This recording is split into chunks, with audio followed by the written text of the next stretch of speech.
الحمد لله رب العالمين، والصلاة والسلام على سيد الأنبياء والمرسلين. أما بعد فأعوذ بالله من الشيطان الرجيم. بسم الله الرحمن الرحيم. إن الإنسان خلق هلوعا إذا مسه الشر جزوعا وإذا مسه الخير منوعا إلا المصلين الذين هم على صلاتهم دائمون. صدق الله العظيم. اللهم رب اشرح لي صدري ويسر لي أمري واحلل عقدة من لساني يفقه قولي. آمین بجاہ سید المرسلین. السلام علیکم ورحمۃ اللہ وبرکاتہ. ایک مرتبہ اور عقیدت و محبت کے ساتھ درود و سلام کا تحفہ پیارے آقا صلی اللہ علیہ وآلہ وسلم کی خدمت اقدس میں ہدیۃً تحفۃً پیش فرمائیے گا. اللہم صلی علی سیدنا مولانا محمد وعلى آل سيدنا مولانا محمد وسلم. حاضر محترم، اللہ رب العزت نے ہماری ہدایت و رہنمائی کے لیے، ہماری اصلاح کے لیے، ہماری تربیت کے لیے قرآن مجید کو نازل فرمایا. قرآن مجید ہر اعتبار سے ہماری رہنمائی فرما رہا ہے، چاہے ہمارے انفرادی معاملات ہوں یا ہمارے اجتماعی معاملات.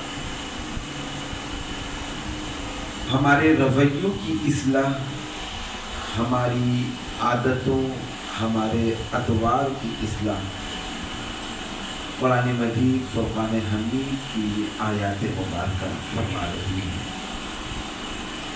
اللہ رب العزت نے جو احکامات ہم پر فرض فرمائے، لازم قرار دیے، جو عبادتیں ہم پر فرض کی ہیں،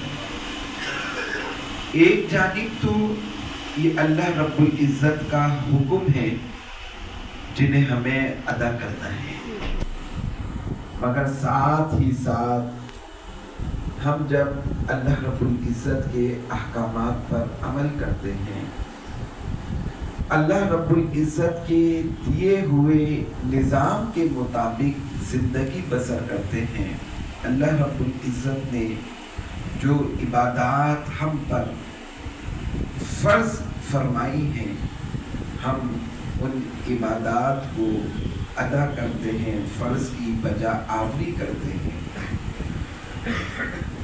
تو وہ احکامات کا اثر، ان عبادات کا اثر ہماری سیرت و شخصیت پر بھی پڑتا ہے. یہ اللہ رب العزت کے احکامات، یہ اللہ رب العزت نے جو نظام عبادت ہمیں عطا فرمایا، یہ ہماری شخصیت کی تعمیر کرتا ہے. ہماری روحانی ترقی جو ممکن ہے وہ صرف اور صرف اللہ رب العزت کے عطا کردہ نظام کو ماننے اور اس پر عمل کرنے پر ہی ممکن ہے. اس نظام سے ہٹ کر نہ ہماری سیرت کی تعمیر ہو سکتی ہے، نہ شخصیت کی اصلاح ہو سکتی ہے، نہ روحانی بالغی حاصل ہو سکتی ہے. تو میں نے سورۃ المعارج کی چند آیات مبارکہ پڑھنے کا شرف حاصل کیا. اللہ رب العزت ان آیات مبارکہ کا صحیح مفہوم آپ کی خدمت میں پیش کر دیں اور ہم سب کو ان آیات مبارکہ کی روشنی میں اپنی اصلاح اور ان پر عمل کی توفیق عطا فرمائے۔ دامن وقت میں جتنی گنجائش ہوگی اسی کے حساب سے انشاءاللہ تعالی گفتگو میں ان آیات مبارکہ پر کلام کرنے کی کوشش کریں گے۔ باقی یہ ہے کہ اگلی کسی نشست میں انشاءاللہ ان الانسان خلق ہلوعا، بے شک انسان کو پیدا کیا گیا ہلوعا، بے صبر اور حریص۔ انسان کا جو مزاج ہے، اس کی جو طبیعت ہے، اللہ رب العزت اسے بیان کرتا ہے۔ ہمیں ہماری تصویر جو ہے وہ دکھائی جا رہی ہے، آئینہ دکھایا جا رہا ہے۔ انسان کی طبیعت کے اندر بے صبرا پن بھی ہے، اور انسان اپنے مفادات کے معاملے میں حریص بھی ہے۔ تو ان الانسان خلق ہلوعا اذا مسہ الشر جزوعا، اسے کوئی شر پہنچ جائے، کسی پریشانی میں مبتلا ہو جائے، کسی آزمائش یا مصیبت میں ڈال دیا جائے، کسی تنگی میں ڈال دیا جائے، یا تنگ دستی کا معاملہ ہو جائے، مالی مشکلات کا معاملہ ہو جائے، تو جزوعا آہ و فوہاں شروع کر دیتا ہے، شکوے شکایتیں شروع کر دیتا ہے، رونا پیٹنا شروع کر دیتا ہے۔ وَإِذَا مَسَّهُ الْخَيْرُ مَنُوعًا، اور جب کوئی خیر اس کو پہنچ جائے، مالی منفعت اس کو پہنچ جائے، خوشحالی آ جائے، کشادگی آ جائے، منوعا تو اس کو بہت زیادہ روکنے والا ہے۔ یعنی ڈھیروں مال اگر اس کو مل جائے تو اب یہ چاہے گا کہ اس کو خرچ نہ کرے، بس اپنے پاس ہی روکے رکھے۔ اور کوئی تکلیف آزمائش اس کے پاس آ جائے تو اب یہ بہت زیادہ آہ و فغاں کرنے والا، بے صبری کا مظاہرہ کرنے والا بن جاتا ہے۔ ان الانسان خلق ہلوعا اذا مسہ الشر جزوعا واذا مسہ الخیر منوعا۔ انسان کے اس مزاج کو، ایک عمومی مزاج جو ہے، اس کو قرآن نے بیان کیا۔ اب آگے کی جو آیات مبارکہ ہیں اس میں اللہ رب العزت نے 8 صفات بیان کی کہ وہ لوگ جن میں یہ صفات ہیں، آگے جن کا ذکر آ رہا ہے، وہ یہ نہیں کرتے، وہ یہ نہیں کرتے، یعنی بے صبری کا مظاہرہ بھی نہیں کرتے، حریص، حرص، طمع، لالچ بھی ان میں نہیں ہے، اور مال جو ہے اس کو بھی روک کے نہیں کرتے۔ اب وہ 8 صفات کیا ہیں؟ الا المصلی، مگر نمازی ہے۔ اور کیسے نمازی؟ الذین هم علی صلاتهم دائمون۔ ایسا نہیں ہے کہ ایک وقت نماز پڑھ لی تو پھر آگے کئی روز چھٹیاں، جمعہ پڑھ لیا تو اب اگلے جمعے کو ہی آنا ہے، عیدین پڑھ لی تو اب اگلی عید پر ہی آنا ہے، نہیں، دائمون، ہمیشہ نماز پڑھنے والے، نمازوں کی پابندی کرنے والے۔ تو جن کے اندر یہ صفت ہے کہ جو نماز کی پابندی کرتے ہیں، ان کے اندر یہ چیز نہیں ہے، یا یوں کہہ لیں کہ نماز کا اثر یہ پڑتا ہے کہ ان کی طبیعت کے اندر جو بے صبرا پن ہے وہ کم ہو جاتا ہے، وہ ختم ہو جاتا ہے، ان کی طبیعت کے اندر، ان کے مزاج کے اندر صبر آ جاتا ہے، شکر آ جاتا ہے، ٹھہراؤ آ جاتا ہے۔ یہ نماز کا اثر ان کی شخصیت پہ پڑتا ہے، جو ہمیشہ نماز پڑھنے والے ہیں۔ الذین هم علی صلاتهم دائمون والذین فی اموالہم حق معلوم للسائل والمحروم، اور ان کا جو مال ہے اس میں ایک حق معلوم، متعین، کس کے لیے ہے؟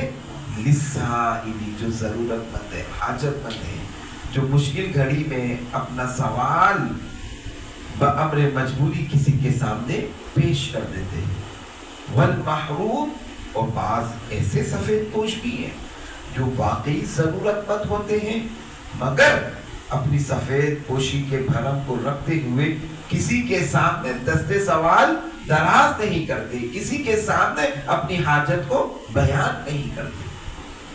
تو وہ جنہیں اللہ رب العزت نے مالی کشادگی عطا فرمائی ہے، انہوں نے ایک معلوم حق یا اپنے مال میں سے ایک مخصوص حصہ متعین کر دیا ہے کن لوگوں کے لیے؟ ضرورت مندوں کے لیے۔ اب یہاں پر حق معلوم کا ایک معنی جو ہے مفسرین نے زکوٰۃ بھی بیان کیا، کیونکہ وہ فکس معلوم ہے کہ مال کا 2.5% یا 40واں حصہ، یا یہ کہ بعض لوگ اس طرح کرتے ہیں کہ وہ اپنی مال میں سے سب کے خیرات کے لیے ایک خاص حصہ مقرر کر دیتے ہیں۔ تو دونوں مفسرین کرام نے اس کے معنی بیان کیے۔ تو جو ہمیشہ نماز پڑھنے والے ہیں اور راہ خدا میں مال خرچ کرنے والے ہیں، ضرورت مندوں کو، حاجت مندوں تک اپنا مال ان کا حق اور اپنا فرض سمجھ کر پہنچاتے ہیں۔ حق معلوم، احسان کرتے ہوئے نہیں کہ چلو ہم نے تم پر احسان کیا، نہیں، اپنا فرض اور ان کا حق سمجھتے ہوئے ان تک پہنچاتے ہیں۔ تو اللہ رب العزت انہیں بھی بے صبر پن سے اور مال کے حرص اور طمع سے محفوظ فرما لیتے ہیں، یا یوں کہہ لیں کہ ان کا یہ عمل ان کو ان باتوں سے بچا لیتا ہے۔ تو الا المصلين الذين هم على صلاتهم دائمون والذين في اموالهم حق معلوم للسائل والمحروم والذين يصدقون بيوم الدين۔ اور یہ آخرت کے دن، انصاف کا دن، قیامت کے دن کی تصدیق کرنے والے ہیں، یعنی ان کا ایمان ہے کہ کل قیامت کے دن ہمیں حساب کتاب دینا ہوگا۔ اللہ رب العزت نے جو نعمتیں ہمیں اس دنیا میں، اس جہاں میں عطا فرمائی ہیں، ہمیں ان کا حساب دینا ہوگا۔ ہم دنیا میں جو کچھ کر رہے ہیں ہمیں کل قیامت کے دن اس کا حساب دینا ہوگا۔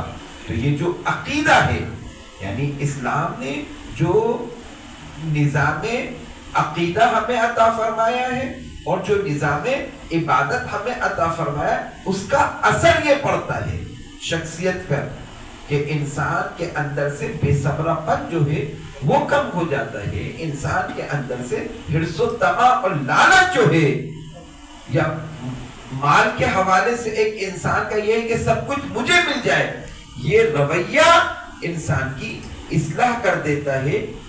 یہ عادتیں یعنی ہمیشہ نماز کو قائم کرنا، ادا کرنا، محرومین کو اپنے مال میں سے حق ان کا ادا کرنا اور روز آخرت کی تصدیق کرنا۔ والذین یصدقون بیوم الدین۔ اچھا، اب یہ نیک اعمال بجا لا رہے ہیں لیکن اس کے باوجود اللہ کے عذاب سے ڈرتے ہیں۔ والذین یصدقون بیوم الدین والذین هم من عذاب ربهم مشفقون۔ مطلب ایسا نہیں ہے کہ اب نیک اعمال بجا لا رہے ہیں تو کوئی بے خوف ہو جائے، نہیں، اس کے باوجود اللہ رب العزت کے عذاب سے ڈرتے ہیں کہ کہیں ایسا نہ ہو کہ ہم سے کوئی کوتاہی سرزد ہو جائے۔ تو اللہ رب العزت کے عذاب سے یہ ڈرنے والے۔ تو 4 خوبیاں ہو گئی، ہمیشہ نماز پڑھتے ہیں، راہ خدا میں مال کو خرچ کرتے ہیں، آخرت کی تصدیق کرتے ہیں، اللہ کے عذاب سے ڈرتے ہیں۔ والذین هم من عذاب ربهم مشفقون ان عذاب ربهم غیر مأمون۔ اللہ کا جو عذاب ہے وہ کوئی بے خوف ہونے کی چیز جو ہے وہ نہیں ہے۔ والذین هم من عذاب ربهم مشفقون ان عذاب ربهم غیر مأمون والذین هم لفروجهم حافظون الا على ازواجهم او ما ملكت ايمانهم فانهم غیر ملومین فمن ابتغى وراء ذلك فاولئک هم العادون۔ اگلا وصف کیا بیان کیا جا رہا ہے؟ وہ اپنی عفت و عصمت کی حفاظت کرتے ہیں۔ اللہ رب العزت نے جو جائز راستہ ان کو دکھایا ہے اس کے ذریعے اپنے نفسانی خواہشات کی تکمیل کرتے ہیں، اس کے علاوہ اپنی عفت اور اپنی عصمت کی یہ حفاظت کرنے والے۔ فَمَنِ ابْتَغَىٰ وَرَاءَ ذَٰلِكَ فَأُولَٰئِكَ هُمُ الْعَادُونَ وَالَّذِينَ هُمْ لِأَمَانَاتِهِمْ وَعَهْدِهِمْ رَاعُونَ، اور اپنی امانتوں اور عہد کی پاسداری کرتے ہیں۔ والذین هم لأماناتهم وعهدهم راعون والذین هم بشہاداتهم قائمون، اور شہادت کے معاملے میں حق و انصاف کی شہادت کے لیے کھڑے ہونے والے ہیں۔ اب چاہے حق و انصاف کی شہادت اور گواہی اپنے دنیاوی معاملات میں ہو، اور خاص طور پر مفسرین نے یہاں پر حق کی گواہی سے یہاں پر جو معنی ایک بیان کیا وہ یہ اشہد ان لا الہ الا اللہ و اشہد ان محمد رسول اللہ، اس گواہی کے لیے یہ کھڑے ہوتے۔ والذین هم بشہاداتهم قائمون۔ اب اگلا وصف جو بیان ہو رہا ہے وہ پھر دوبارہ وہی ہے جو سب سے پہلا وصف بیان ہوتا۔ والذین هم علی صلاتهم یحافظون، وہاں پر تھا دائمون اور یہاں پر ہے یحافظون۔ وہاں پر تھا نمازیں پابندی سے پڑھتے ہیں، ہمیشہ پڑھتے ہیں، اب یہاں پر ہے کہ نمازوں کی حفاظت کرتے ہیں۔ اب مفسرین نے جو اس کا معنی بیان کیا وہ یہ کہ پہلے جو ذکر تھا وہ فرض نمازوں کا تھا، اب نفلی نمازوں کا بھی اہتمام کرتے ہیں، فرائض کے ساتھ ساتھ نوافل کا بھی اہتمام کرتے ہیں۔ یا دوسرا معنی یہ ہو سکتا ہے کہ نماز پابندی سے تو ادا کرتے ہی ہے، مگر اس کے ساتھ ساتھ جو چیزیں نمازوں کو ضائع کرنے والی ہیں اس سے بچتے ہیں۔ نمازوں کی حفاظت، نماز کو وقت پر ادا کرنا، نماز کے جو ظاہری آداب ہیں، نماز کی جو شرائط ہیں، نماز کے جو باطنی آداب ہیں ان کو بھی ملحوظ رکھتے ہیں تاکہ ان کی نمازیں ضائع نہ ہوں، کیونکہ نیکی جو ہے یہ ضائع بھی ہو جاتی ہے۔